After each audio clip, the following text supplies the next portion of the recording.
I'm trying to think where I saw Julian's work.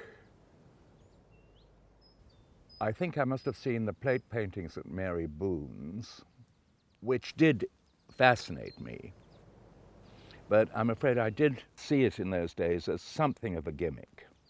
And then more recently, since I met Julian, and the revelation came when he showed me around his house, when I saw how everything fitted together, so in the house, the space in the house, the space in the paintings, the nature of the elements that he used in his paintings and why they were there.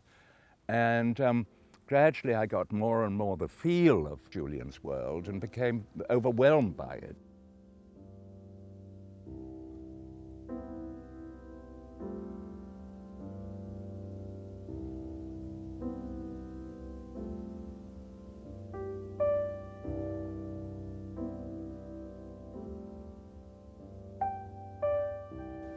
The enormous scale of some of Julian's early paintings took me by surprise, fascinated me, and then I started to question them. Why are they so big? I didn't know why they were so big. I didn't know why they impressed me. And I thought, oh God, he's just, this is doing bigger than anybody else. I mean, this is a competitive thing, which of course it wasn't. So it takes one some time to acclimatize oneself, I think, to the scale of Julian's paintings, to sort of see how right it is. And occasionally I find when there's a small painting, I get a slight shock. Why is it so small? I mean, when we were looking yesterday at that fantastic series of photographic grounds, which have not as yet been touched, Julian said, I like that little small one. I didn't like the little small one. I thought it was didn't have as much to say as the others. It didn't have the generosity and the sort of scale, the infinite sense of scale. Pattern of meaning that exists in this other picture. So if you want to just sit around and drive yourself insane, this is the way to do it. Once you've got it, once you've seen why it's valid, and how important it is, and he's the only artist really to have understood this, it opens one's eyes to the immensity of Julian's work. This Wycliffe flag and the has an element of surrealism about it, which I slightly resent.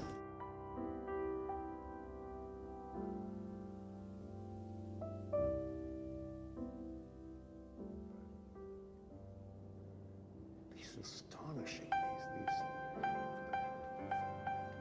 and this is sloshed on with a towel or a... I object to the word sloshed, John. No, I'm kidding. Sorry. Julian is totally idiosyncratic. I mean, he has his own way of doing things.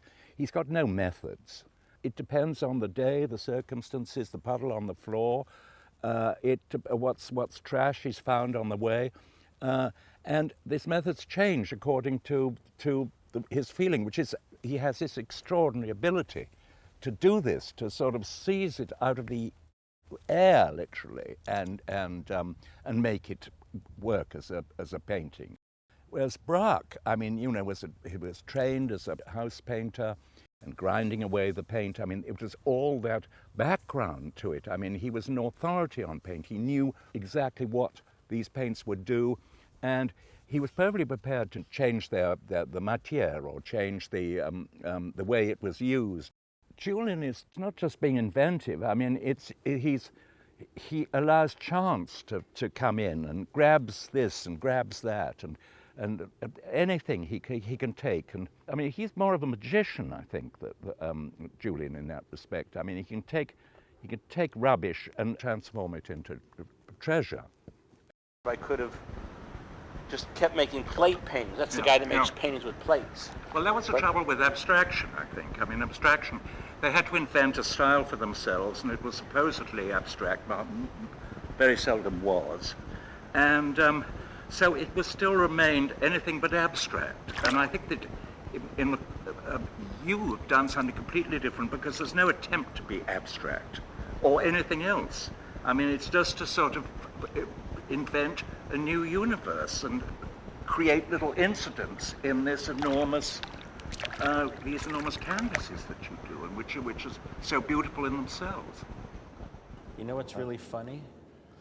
There's a photograph of my mother and father sitting in Palm Beach in 2 chairs, like we're doing right now, looking at this unfinished picture.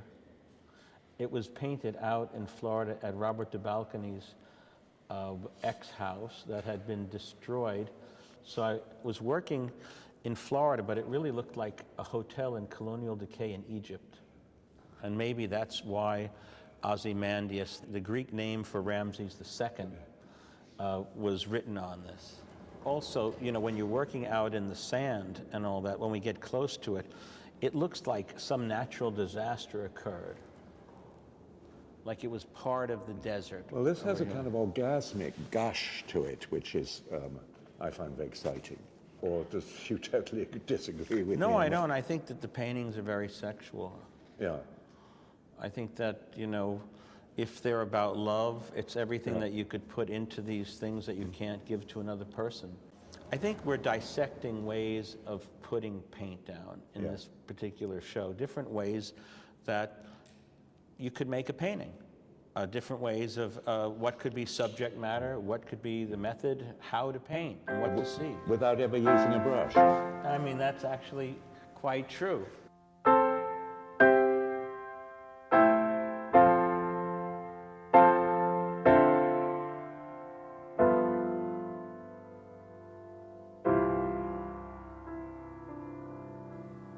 I actually was just in the swimming pool and I was looking around and I was looking how the pool kind of looks like it's a ruin. And there are cracks in it and there's vines growing near it and there's shadows of the vines that are hit by the sunlight.